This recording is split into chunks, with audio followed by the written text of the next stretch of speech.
Assalamu alaikum ji. Matthew Hayden, batting consultant for Pakistan cricket team, is along with us, and we will start with the opening statement of Matthew. How is he previewing the mega event, global event, and how things are going on? Matthew will start the opening statement, and then we will move on to the question answer center. Matthew, go on. Hello, everyone. It's a great honour and a great privilege to be sharing my cricket knowledge and sharing the rooms of Pakistan. I must confess that I never would have ever thought in my wildest dreams that I'd be sitting inside the Pakistan dressing room. All the great battles over the years that we've had as nations, and long may they continue with the blessings. The mood is high. The relationships within the team are strong. Players seem very happy, very relaxed, in spite of the obvious pressures, in particular, the pressures starting with our first match. The camp is strong and solid and feels good, and it's a great privilege to be a part of it. Thank you. Thank you. Shahid Hashmi, can you ask the question first, and then Majid Bhatti, please? Matthew, you have been part of Ashes, one of the greatest rivalries in the cricketing world. How would you compare this rivalry between India and Pakistan and the Ashes, and the kind of pressure it brings on the players on both sides? True and accurate comment that for Australia, it's England as the old guard, as they would say. I mean, you could argue that England versus anyone, considering that at various stages we've been ruled by the kingdom of the UK, and cricket wouldn't be on our shores if it hadn't been for that. But nothing also that I've ever seen throughout various elements of the game that I've been a part of ever matches the rivalry between India and Pakistan. And so, yes, there is an obvious pressure, as there is an obvious pressure playing against England if you're an Australian. The pressure, though, is only as much as what you allow it to be. And all that can be done is done.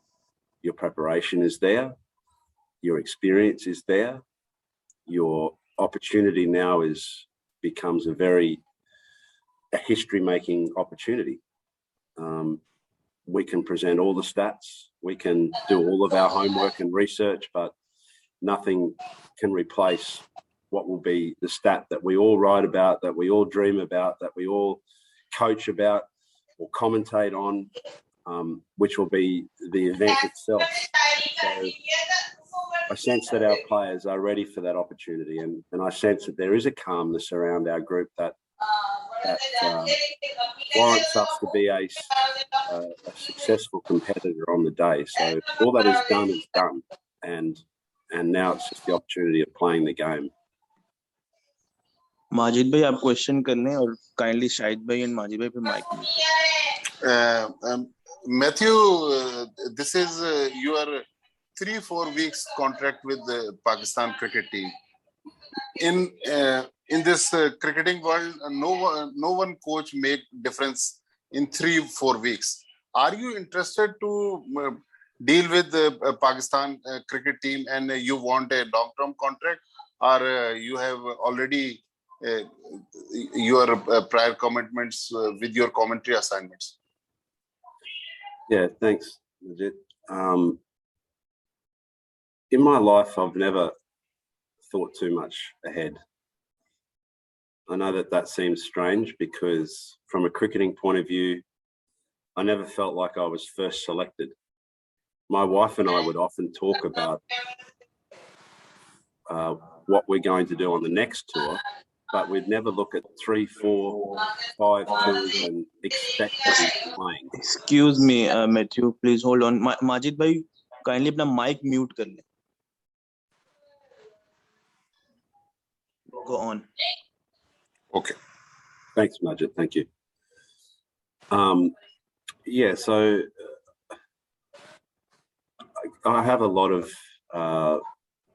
hats on at any one given time. I've got this one on today.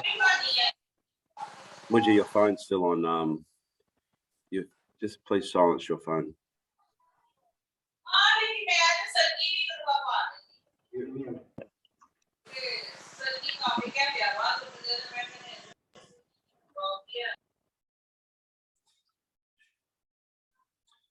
Yes, sorry. So long term, I don't have an answer. Short term, I also don't have an answer. But what my point was is that I do have the answer for right now and how I'm feeling right now, and what I can contribute in a small space of time, which I'm excited about. I'm looking forward to.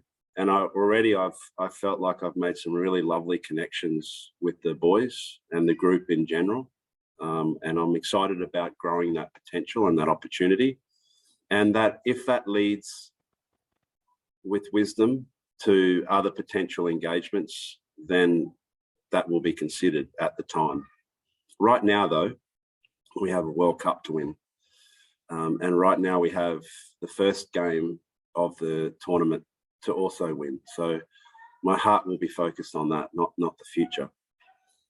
If I can make one comment, though, about the broader context of the game, and that is that no matter how I'm involved in the game, I feel incredibly blessed to have had the opportunities to see the game from all levels, either as an administrator, as a coach, as a player, as a father, to two boys who love the game, as a brother and as a son. So it's a complete cycle of life that's just given me so much joy and pleasure, and I'm so excited, whether I've got a mic in my hand, commentating on, various tournaments across the world, which I've done post my cricketing career. To be able to narrate our great game is one of the great privileges and pleasures and opportunities that I get daily. Even in spite of retiring fully since 2011. So I do feel incredibly humbled and incredibly blessed. But the future, I have no idea. and anyone who tells you that they know their future is not telling the truth, because let's face it, who really does know? Thank you. So Yaqub Sam and Yusuf, and then please.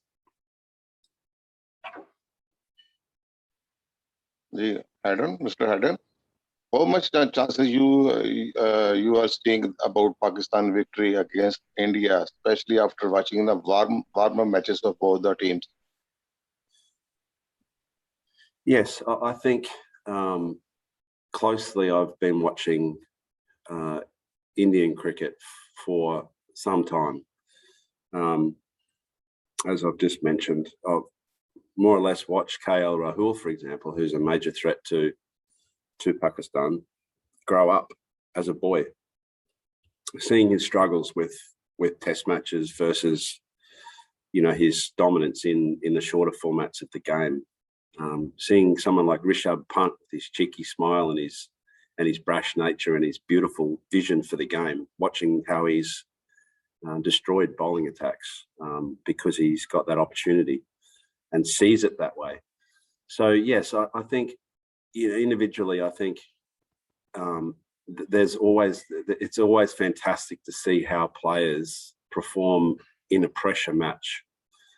And this camp has got some wonderful assets that will perform on the day, that are ready to perform on the day. If you look at the way that even Faka has gone about his preparations for this match, not to single him out, but to look at the way that he has extended himself in the two warm-up matches, it's exciting to think that can happen, come a few days' time versus India. Baba too, and Rizwan, the top three, I think, are such a critical part of performance here in the UAE.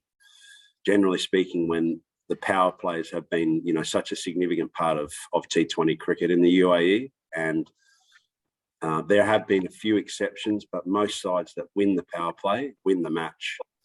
And you don't necessarily win the power play by being overly aggressive. So I think that we have a very strong batting combination, including Hafiz as well, inside that knowledge and that wisdom and that ability to be able to build and create opportunities at the top of the order is certainly, from a batting sense, our strength.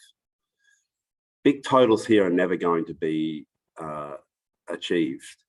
You know, the 200 plus totals, I feel, are going to be, it would take something extraordinary on the day for that to happen. So average scores roughly, you know, Sharjah 170, Abu Dhabi 170, Sharjah 150, and here in Dubai, that 170 potentially is kind of like what we're looking at. So we're not talking about 10s and over from the start of play.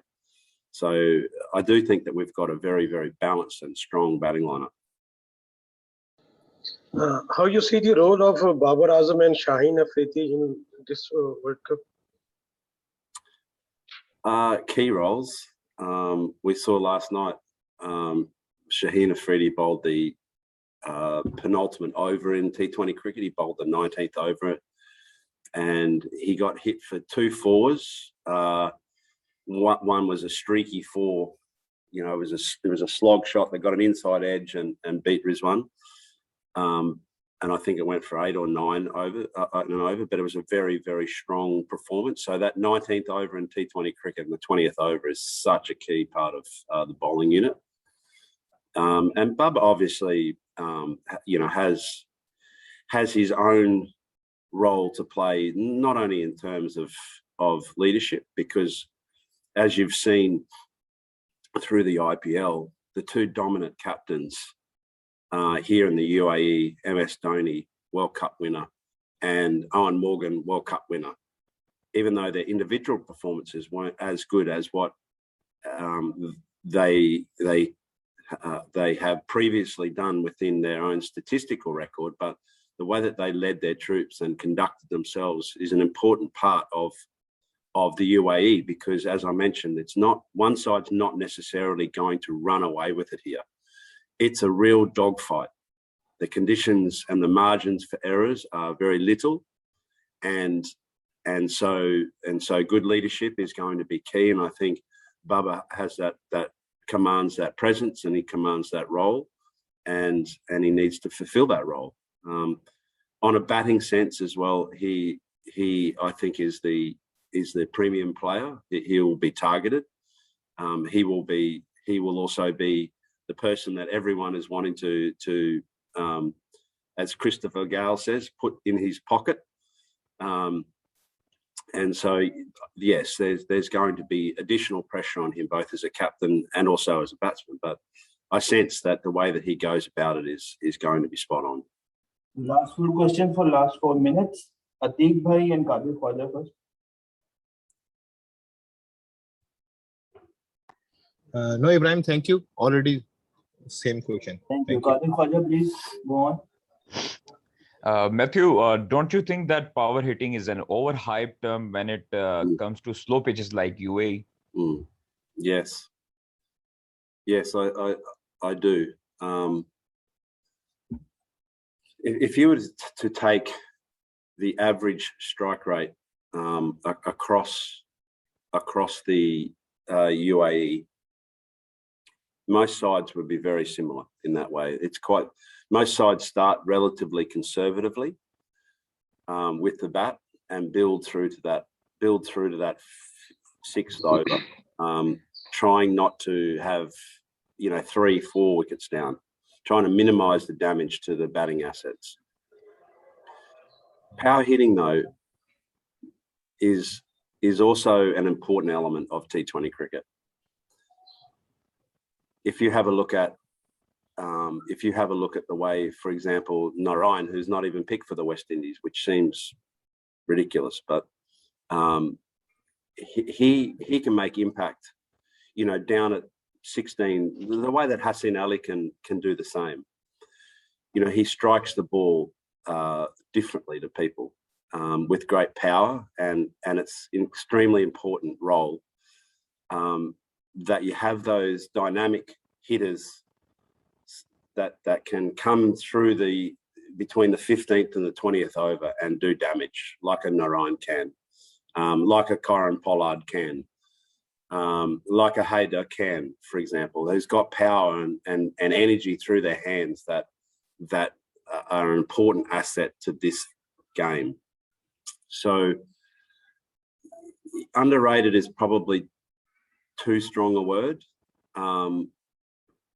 but certainly used with wisdom and combined with the opportunity that the game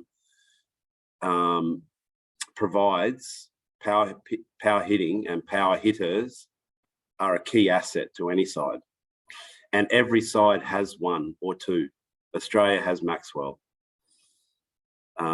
India has Hardik Pandya. South Africa has the boy that played last night, great power hitter.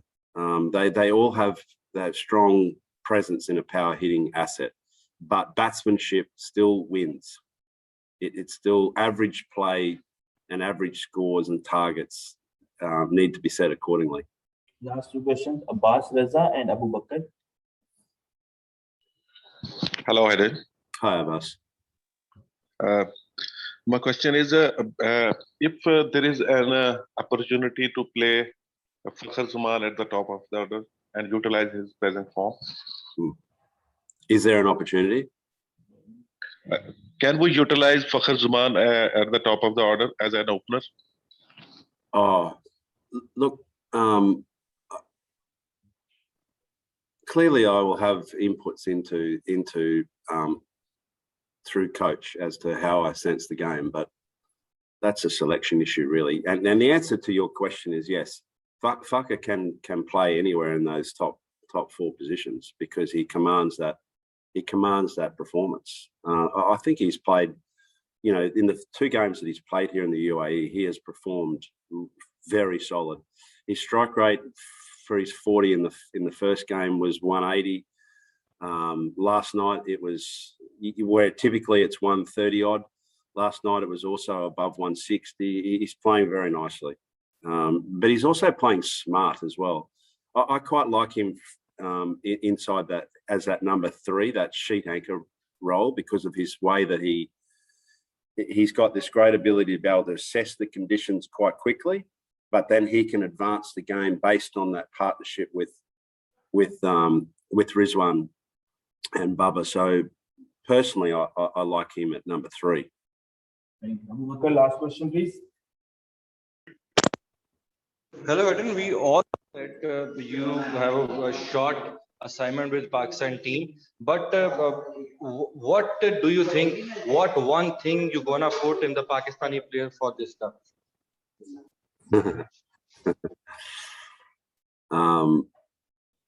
I'd like a World Cup. That'd be one thing that'd be nice, wouldn't it? I think calmness is maybe something that, and maybe you have your own impressions on that as well. Like as a player, you would have seen the way that I went about playing the game, but I think just generally a sense of calmness and of control and of remaining very present in play. Because World Cups are, they're such a challenging thing, and playing multiple World Cups, it's been such an important part of, my life. And one of the things that I've learned is that for whatever reason, you're always under pressure. So you don't need to create, pressure environments additional to what the game demands. So it will be just to remain calm. I think that'll be the one thing. Thank you so much, Coach. Thank you, everyone. Coach has a meeting after this. Thank you so much for your. Bye for everyone.